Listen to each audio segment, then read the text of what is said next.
Hey guys, Ryan here, and so I'm going to bring you another video in World of Tanks, this time in one of my favourite Tier 9 tanks, the Kampfpanzer 50T. I'm going to be between my good friend Curtis in this one, who's going to be in his Waffenträger auf Panzerfeuer, and as you can see, we're on Himmelsdorf.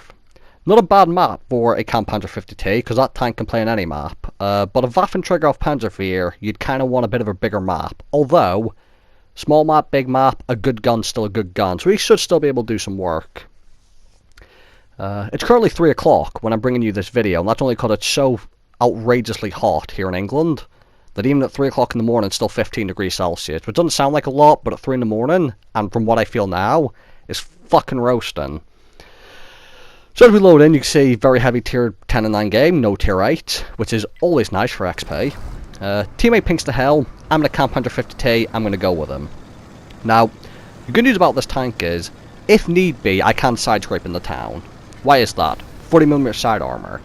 That means I can be overmatched by a lot of guns, but 120mm and lower I can side scrape. And the nice thing about that number of 120mm, there's a lot of 120mm at tier 9 and 10.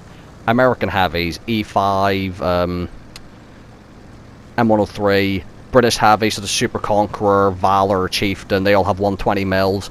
Most of the medium tanks in the game, except the 430U and the 121, you can side scrape in this. And none from the side armor, if you go hold down, the upper plate and the turret are very strong as well. So, given the fact I've got gun depression and pretty strong turret, I decided to come up the hill. As well as the fact that one of our teammates pinged up here as well, so I realised that I think I'd have support. Now, Curtis has stayed in the low ground, because he's in the Waffenträger, I don't want to get up into a brawl up here. What we're going to see to begin with is, at first he left a prototype, and I'm thinking, that's not too bad, I can deal with a leopard prototype.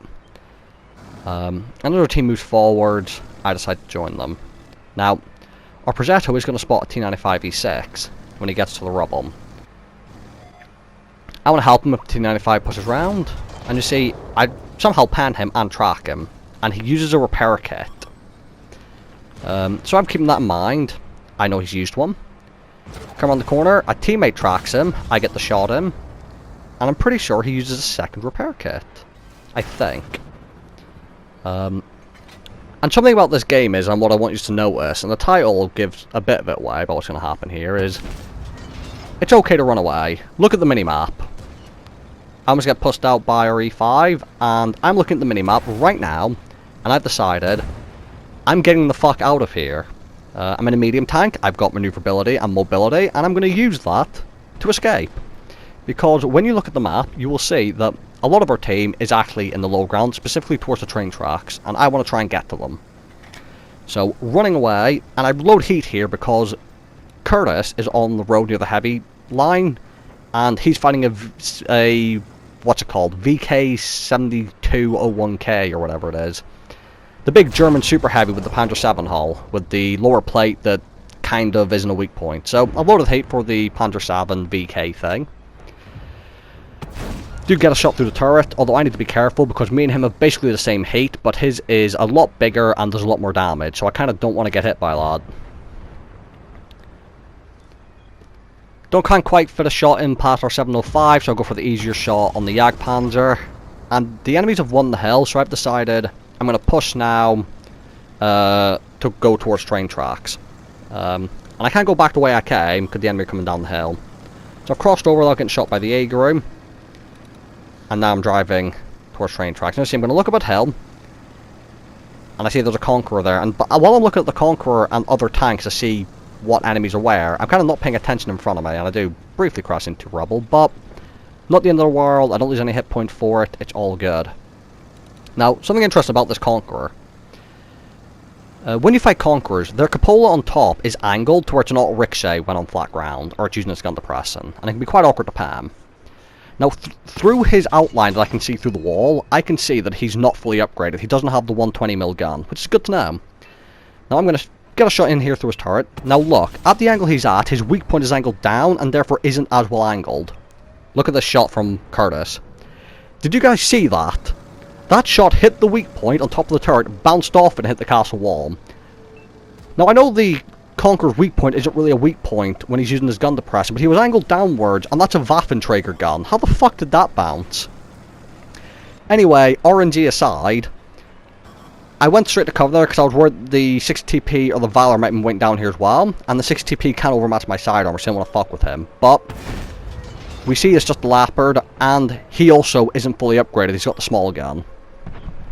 I look back standard round, get a shot in, and back up to let Curtis come out and finish him off. So now we're kind of mostly off the hill, and then there's a brown alert moment, and I turn a corner, and there's Jaeger looking at me. And I managed to bounce him in the side because his heat shell hits my tracks. Now what you would have saw there is you saw my aiming circle getting big and smaller, just constantly. When I saw the Jaeger, even though he can overmatch my side armor, my best chance of bouncing him is to hope that my tracks should absorb the shell. So what I was doing was I was pointing towards him, and every couple of seconds when I thought he was about to shoot, I would weave to the left in order to hope that his shell would hit my tracks.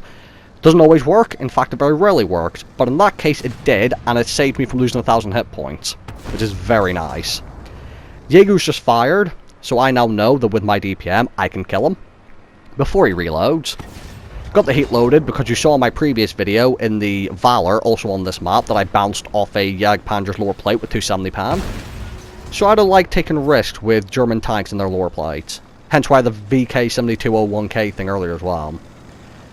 Now, their Valor's been fucking up our team. I've been keeping an eye on him, and I can tell from the way he's playing that he's a good player, so I kind of want to deal with him. I get one shot on him, and the reason I'm not going after him is because as I was off to go deal with him, I saw the Conqueror's only on 400 hit points. So if we can kill the Conqueror first, then we can deal with the Valor. But when you're in a game, you want to keep an eye on players and what they do, and you can sometimes get an idea if a player's good or not by the way they play. So because I've seen he's a good player, we want to deal with him. So we're going for the Conqueror. Curtis is driving up in front, and obviously we know this Conqueror isn't fully upgraded. Valor comes on the corner. I just try a shot on the move, doesn't work, and I'm going to focus the Conqueror. Finish him off, and I'll turn for the Valor, and we've got him at this point. Curtis gets another big shot in him, which means I'm going to be able to finish him off, and the Valor's not going to get a shot at me. Now, what I could have done was drive in front of the Valor, take the shot for Curtis, but given the fact that his tank isn't really built for this map because it's got no armor, and mine at least has the potential to bounce, Curtis decided it would be better if he just died, because Curtis also would have no problem admitting this. I'm a better player than he is, so he decided that it would be better if I kept my hit points, because that would mean we'd have a better chance of winning this game. Now, aside from the fact that I still have all my hit points, I still have a T95 on my team on full health, which is always a great thing to have, especially when there's only one enemy. Now, what am I doing? Staying with T95. Basically the most heavily armoured tank in the game, and he's on full hit points. Plus with two of us, the 60p can only shoot one at a time. So I'm falling behind the T95, I'm letting him go first because he's got the armour. Because the 60TP having a 152mm gun means he can overmatch my side armour. Now of course, he can still bounce, or well, not pen me, because like the Jaeger, my tracks have the potential to absorb his shots. But I don't want to risk my hit points on lock and hope that he doesn't pan me, because I don't know about many of you guys, but the Kampfpanzer 50T is very prone to getting ammo racked. You're gonna see what I'm about to do here is I'm reversing up to this wall to reverse side scrape out just to see if the 60TP is coming down the other direction. Now, the side scraping itself is irrelevant because he'll overmatch me, but it just means I show less of my tanks. If he does show up, I can reverse and he's got less chance to hit me. Now the good news about my hit points at the moment is it means it will take 3 shots to kill me unless he ammo racks me. I still have my repair kit in case he ammo racks me without killing me. I'll be able to repair it. And right now it's just a waiting game. You've got to be patient with these things because I don't want to leave the T95 because he kind of got to follow me around the map. I don't really want to leave him because you don't have a turret, so if the 60p manages to get behind him, it would be a bit of an issue. And again, not the most interesting gameplay, but it was the right thing to do. And I feel bad for our T95 because he didn't want to leave base, I'm assuming, because if our base started getting capped, he wouldn't be able to get back in time. So he was just near our base the entire time. Now, he spotted the 60TP, and now that I know where 60p is, I'm going to leave him there because I've not been spotted yet, and I'm going to go for the flank. See, I'm looking at the map, and I see he's crossed over through the center bit, so I should be able to get shot him through the gaps in the building. And he's moving forward. Now, I'm going to keep standing around loaded at the moment because he's not a German tank, so his lower plate isn't as trolly as, you know, a Jagdpanzer E100, an E100, a VK, blah blah blah. So I feel confident penning the lower plate of a 60 TP with this. One shot in. I see he misses a shot. I know I've got the reload by quite a substantial amount. Gonna get the shot in. Back up. And I am wary of getting ammo racked here. But what I've decided to do is, I'm gonna wait. I'm gonna try and track him as he comes around the corner. Go for the track. It doesn't work. But he bounces. The frontal armor of the Kampfpanzer 50T coming up clutch. And I know I can get 2 shots in him before he reloads. So you just see Kampfpanzer armor coming up clutch again against tier 10 high caliber Gardens. And the only damage I took that game was, I think, brushing up against someone. Because I only lost about 40 hit points.